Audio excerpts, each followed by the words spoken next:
So hey guys, welcome back to my YouTube channel. My name is Pratik and you are watching Bike of Souls One Body Two Wheels. तो जैसे कि आज का video होने वाला है बहुत दिनों के बाद आज एक व्लॉग आने वाला है, क्योंकि बीच में एक आधी साल हो गया था, बीच में थोड़े अप्स एंड डाउन चालू थे लाइफ में, तो बहुत सारे रीजंस थे जिसकी वजह से वीडियो मैं नहीं डाल पाया, या तो फिर मैं ब्लॉगिंग ही नहीं करता था, मैं छोड़ दिया था ये सब चीज़ें।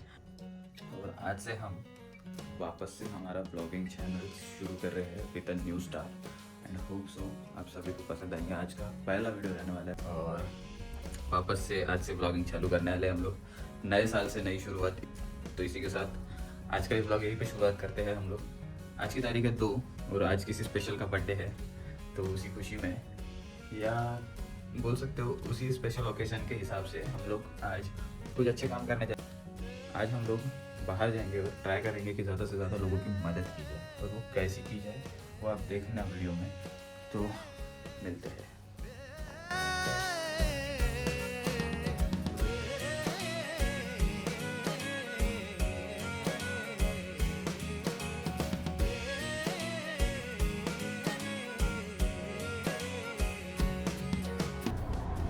तो गाइस अभी कुछ चीज़ें लेना है, जैसे कि बिस्किट वगैरह लेंगे हम लोग, थोड़ा सा बिस्किट पैकेट वगैरह, और चलते हैं। एक ऑर्गेनाइजेशन है NGO, किल बिल नाम है उसका, जो कि चंद्रपुर में एक ऑर्फनेज स्टूडेंट्स जो रहते हैं, छोटे बच्चे जो रहते हैं, उनको शेल्टर प्रोवाइड करती है। वहाँ पे जाएंगे, वहाँ पे वीडियो अलाउ नहीं है, बट हो सकेगा तो दिखाऊंगा मैं, अगर हो गया तो पॉसिबल, अगर नहीं होता है तो फिर ठीक है। बाकी जितना हो सकता है मेरे तरफ से मैं उतना डोनेट करने का ट्राई करूँगा।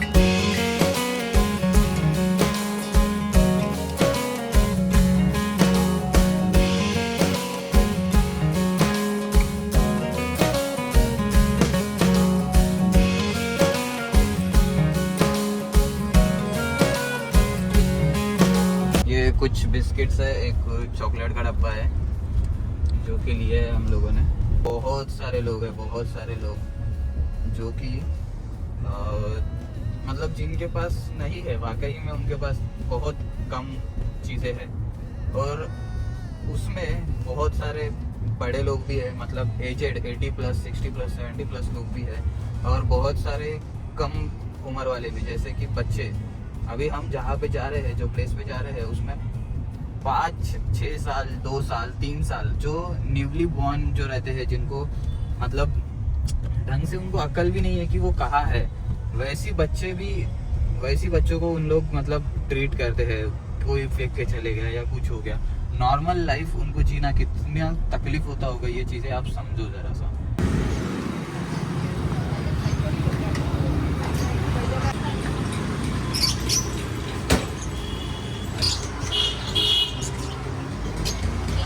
हाँ एक तो हम निकल पड़े अपने राह पे। हो गया गाइस, ले लिया हम लोग। थोड़ा सा एक केक भी कट करना था ऑन दिस ओकेजन, उसकी वजह से थोड़ा सा लेट हो गया हमको, कोई नहीं। और मैं अकेला ही नहीं, मैं सबको बोलूँगा कि आप भी थोड़ा सा आइए आगे और करने का, कुछ हेल्प करने का ट्राई करिए, तो you will also get a सुकून। मतलब आपको भी ऐसा एक लगेगा कुछ अच्छा कि हाँ मैंने कुछ अच्छा काम किया हुआ आज बोल के। आपके सेल्फ सेटिस्फेक्शन में अगर वो बैठता है वो चीज़ें तो आप करिए, अगर नहीं बैठता है तो कोई दिक्कत नहीं। No one is forcing anyone to do.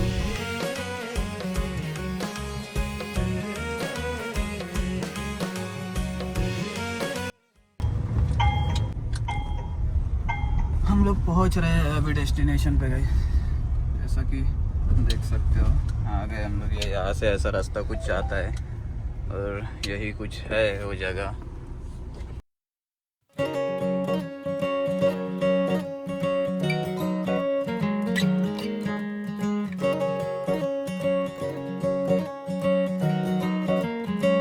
आज का जो दिन था, आज के दिन में हम लोगों ने कुछ जो डोनेशन था हमारे बिहाफ से हमने देने का ट्राई करे, जो थोड़ी सी मदद थी वो मदद हम लोगों ने देने का ट्राई करे है यहाँ पे। ये एक ऑर्गेनाइजेशन है जो कि NGO है, जो चलता है छोटे बच्चों के लिए। इतने क्यूट बच्चे हैं ना गाइस, हम लोगों ने ऑलरेडी जाके हम लोग आए हैं, हम लोग में इतने क्यूट छोटे से बच्चे हैं जो कि बहुत ही ज़्यादा प्यारे हैं। अगर आप आओगे ना, मैं यकीन मानो आपके आंखों से आंसू निकले बिना आप रुकोगे नहीं। इसका रास्ता गाइस डीएनआर के ऑफिस से आप छतरपुर में आओगे, डीएनआर का ऑफिस मिलेगा आपको। डीएनआर के ऑफिस से आपको थोड़ा सा आगे आके लेफ्ट टर्न लेना है। लेफ्ट टर्न पे आपको ये दिख जाएगा किल बिल बोल के। तो please end please come and donate, कि थोड़ा सा आप कर सकते हो, इनकी भी मदद हो जाएगी और आपको इतना अच्छा लगेगा गाइस। अभी हम लोग आए हैं, छोटे छोटे बिल्कुल प्यारे प्यारे से बच्चे थे यहाँ पे।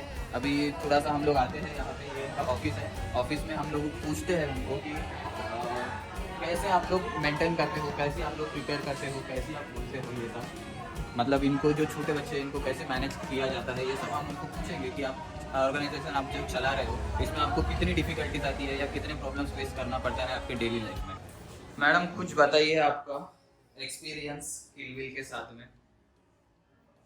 किल बिल हे हिंदी में बात हाँ, करना है? हिंदी मराठी चालेल मॅडम। किल बिल ही संस्था 1998 पासून उदयास आली म्हणायला काय हरकत नाही, कारण की किल बिल ही संस्था प्राध्यापक प्रभाताई मुठाळ यांनी चालू केलेली आहे। या संस्थेच्या माध्यमातून त्यांनी आजपर्यंत बरेचसे उपक्रम केले।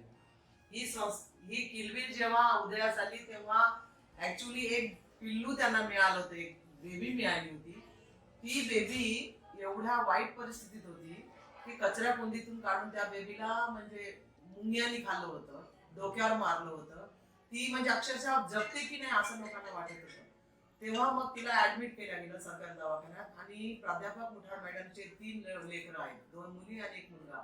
तर तिन्ही डॉक्टर आहे आणि प्राध्यापक मुठाळ मॅडमचा मुलगा जो आहे हा चाइल्ड स्पेशालिस्ट आहे। तर हा नेमका योगायोग म्हणावं की काय की तो तिथं जॉब करत होता गव्हर्नमेंट हॉस्पिटलमध्ये आणि त्याने तिथं तिची ट्रीटमेंट केली। ट्रीटमेंट केल्यानंतर त्या ट्रीटमेंटला तिने चांगला प्रतिसाद दिला। प्रतिसाद दिल्यानंतर तिला कोणीच घेणारे नाही आले, की जेणेकरून त्यांनी पुष्कळ लोकांना विचारलं की ही बेबी कोणाची आहे, पण कोणीच तिला घेत नव्हते। मग त्यावेळेस मुठाळ सरांना असं वाटलं की या बेबीचं काय करायचं। मग त्या व्यक्तीने त्या बेबीला आपल्या आईकडे आणून दिलं आणि नुकत्याच त्या रिटायर झाल्या होत्या। रिटायर झाल्या तर मग त्यांनाही असं म्हटलं की आई तू आता रिटायर झाली आहे तर तुला पण एक टाइमपास पाहिजे आहे बा, कारण की जेव्हा कॉलेजमध्ये जात होता तर त्यांचा टाइम जात होता। कॉलेज नंतर आता सगळ्यांची लग्न झाल्यावर त्यांना एक टाइमपास म्हणून त्यांच्या मुलांनी त्या मुलीला घेऊन आले आणि त्या मुलीचं नाव त्यांनी नक्षत्रा म्हणून असं ठेवलं आणि ती नक्षत्रासारखी सुंदर आणि चांगली देखणी मुलगी, जिचं त्यांनी लग्न पण करून दिली। मग त्यांना नंतर असं वाटलं की अशा कितीतरी मुली असतील बा की जे टाकून देतात, असे अनेक लोक मरतही असतील, कारण की जेव्हा जन्माला यायच्या आधीच त्या मुलींची हत्या केली जाते। मग त्यांना असं वाटलं, मग त्यांनी ते पाठपुरावा करून शासनाकडून ते पाठपुरावा केला। 1999 मध्ये त्यांना लायसन्स मिळालं। लायसन्स नंतर आजपर्यंत ती संस्था अविरत चालू आहे आणि या संस्थेला त्या मॅडमनी ग्रँड नाही घेतलं, कारण की आजकाल तुम्हाला माहित आहे की शासनाचे ग्रँड म्हणजे खूप सारे क्रिटिकल हे नसतात, क्रिटिकल्स असतात। तर त्या मॅडम स्वतःच एवढा संघर्ष करत होते की त्यांनी आतापर्यंत स्वतःच्या पैशाने ही संस्था जोपासली। सगळे शासनाचे प्रॉब्लेम जे होते, सगळे कोर्ट कचेरीचे जे प्रॉब्लेम होते, सगळे त्या मॅडमनी स्वतःहून सॉल्व्ह केले आणि त्या मॅडमला त्यावेळी सगळ्यांनी फ्री मध्ये मदत केली। जसे ऍडव्होकेट म्हणा, डॉक्टर म्हणा, जे जे या संस्थेशी संलग्न होते, जे जे या संस्थेला उपयोगी होते म्हणजे आवश्यक होते, ते सगळं त्यांना कामी पडले। आता आमची ओळख म्हणजे मॅडम संस्था चालवतच होते आणि एक विशेष त्या मॅडमचं आहे की जेव्हापासून त्या मॅडमनी संस्थेला जे कर्मचारी ठेवले तेच कर्मचारी आतापर्यंत सुद्धा तेच कर्मचारी या संस्थेत कार्यरत आहेत। त्या मॅडमनी त्याच लोकांना ठेवलेलं आहे, कुठल्याच लोकांना बदल वगैरे केलेला नाही आणि त्यांनी या संस्थेला एवढं म्हणजे झोकून दिलं स्वतःला। त्यांचं घर आणि संस्था याच्या व्यतिरिक्त त्यांना दुसरं काहीच माहिती नव्हतं। त्यांनी या संस्थेच्या माध्यमातून जवळजवळ 350 लेकरांना दिला आहे बाहेर। आज 1914 पासून जे आता कारा गाईडलाईन प्रमाणे शासनाच्या की आता जर कुठलाही मुलगा आपण कुठेही देऊ शकतो अख्ख्या जगात, तर आमचे सुद्धा काही स्पेशल नीडचे मुलं होते ते आता आमचे विदेशात गेलेले आहेत। जवळजवळ आमचे 30 मुलं आज विदेशात गेलेले आहेत। अमेरिका म्हणा, जपान म्हणा, दुबई म्हणा, स्वित्झर्लंड म्हणा, असं अनेक ठिकाणी गेलेले आहेत आणि आमच्या या संस्थेला ग्रँड नाहीये। तुमच्यासारखेच लोक असे येतात आणि आम्हाला दान देतात, आमच्या मुलांच्या काही गरजा असतील त्या पूर्ण करतात, त्यांच्या खाण्याच्या गरजा असतील त्या पूर्ण करतात। असे बरेचसे लोक येतात जेणेकरून आम्हाला आमचं एक मोठं भाग्य आहे की आम्हाला कोणाला मागावं नाही लागत। की लोकच येतात. पण आम्ही आमच्या संस्थेची कधी प्रसिद्धी केली नाही ना पब्लिसिटी पण केली नाही. कारण की आमच्याकडे असं एक कोणी आलंच नाही. पण एक रामटेके नावाचा एक मुलगा आला आणि त्याने आम्हाला म्हटलं की तुम्ही तुमच्या संस्थेची प्रसिद्धी करत नाही.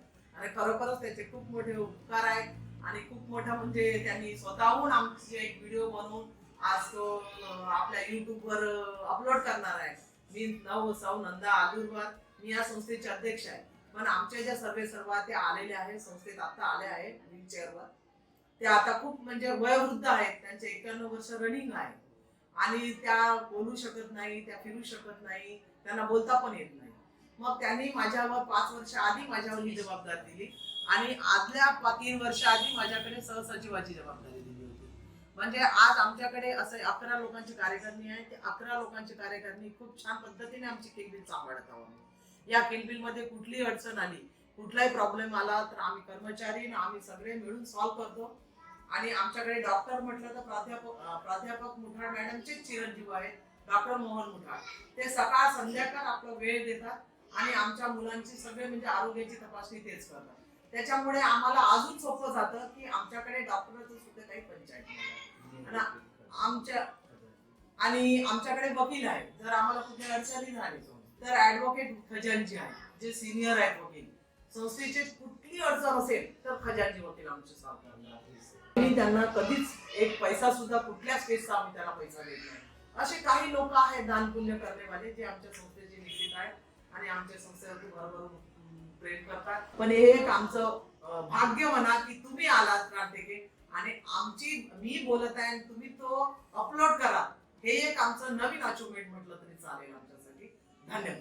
या लेकरांना जर आम्हाला शाळेत घालायचा प्रॉब्लेम पण नाही, कारण की शाळेत घालायचं असेल तर आजकाल टीसी लागते, आधार कार्ड लागते.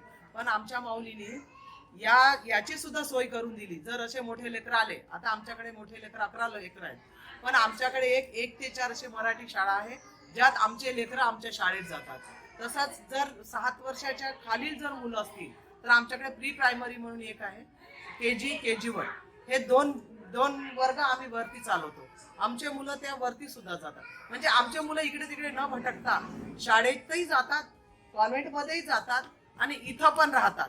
म्हणजे त्यांची कुठं आयगाई होत नाही. आमच्या माऊलीने इतकं चांगल्या प्रकारे त्यांचं नियोजन केलेलं आहे की जेणेकरून समोर काही प्रॉब्लेम नको यांना, म्हणून त्यांनी खूप सुंदर असं नियोजन करून ही संस्था चालू ठेवली. समाजाला मी एक आवाहन करत आहे, तुम्हाला जर कुठे हे असं परित्याग केलेलं मूल, कुठे फेकून दिलेलं मूल, तुम्हाला असं अनाथ मूल कुठे जर आढळलं तर कृपया त्याला असं वाऱ्यावर सोडू नका.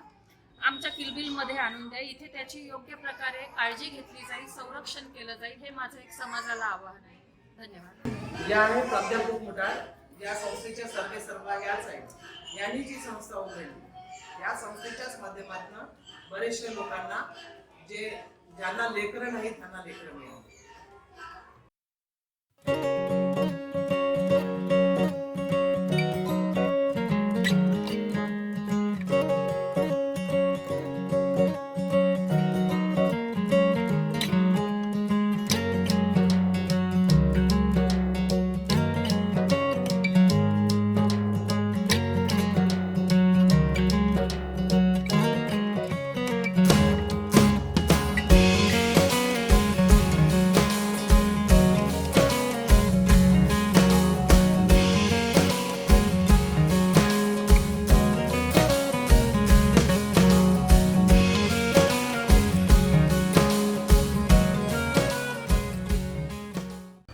या महिला विकास मंडळ किलबिल या संस्थेमध्ये कुमारिका मातांची, सरेंडर मुलं, पालकांची जे पालन पोषण करू शकत नाही अशी, त्यानंतर सापडलेली पोलिसांना किंवा इतर व्यक्तींना, तसेच अनाथ, त्यांचे आईवडील मरण पावले, कोणी नातेवाईक घेण्यास त्यांचं पालन पोषण करण्यास तयार नाही अशा बालकांना या संस्थेत दाखल केल्या जाते.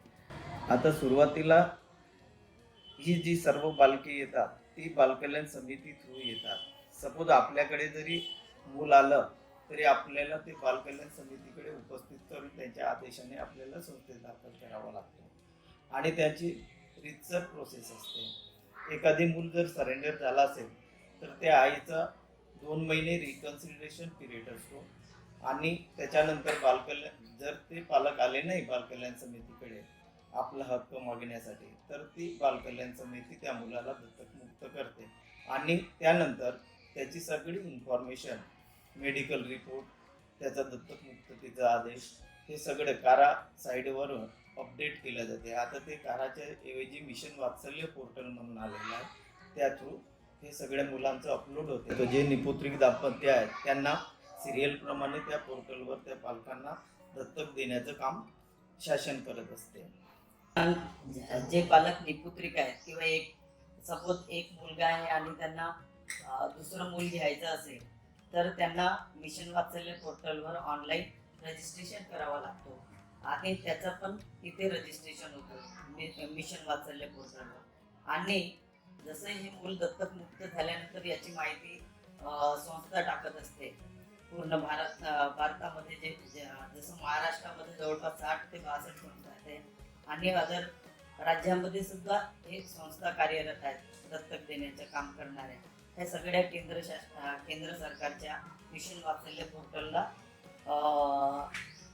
जुडलेले आहेत आणि यांचं ॲडॉप्शनचं मिशन वात्सल्याद्वारे आता ते हे ॲडॉप्शनचं काम करते. जसं मूल दत्तक मुक्त झाल्यानंतर त्याची माहिती अपलोड झाल्यानंतर ते शासन जे निपुत्रिक दाम्पत्य सिरियल प्रमाणे त्यांना ते मूल दाखवत असते ऑनलाईन आणि त्याच्यावरून सिलेक्ट झाल्यानंतर ज्या संस्थेचा बेबी असेल त्या संस्थेत जाऊन ते पालकांना प्रोसेस करावा लागतो.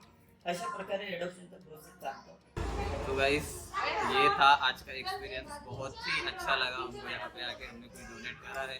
अगर आपको भी ये वीडियो देख के थोड़ा सा भी इंस्पायरिंग अगर कुछ लग रहा है तो आप आइए और कुछ अपना थोड़ा सा एक लाइफ का पार्ट यहाँ पे देने का ट्राई करिए. एक बार आपने आना है यहाँ पे और ये बच्चों को देखना है कि ये लोग कैसे अपना जीवन जीते हैं. बच्चों को संभालना is not an easy task. उनको जब संभालते हैं उनको एक ऐसी पोजीशन पे खड़े करते हैं हम कि वो आगे की लाइफ अपनी बहुत अच्छी से जिए. तो वो भी एक बहुत ही अच्छा काम है. वो ज़रूर से करना चाहिए. और आप एक बार ये नाम देख लीजिए किल बिल. आप तो बस यही था आज के वीडियो में. मिलते हैं आपको नेक्स्ट वीडियो में. तब तक के लिए पीस आउट.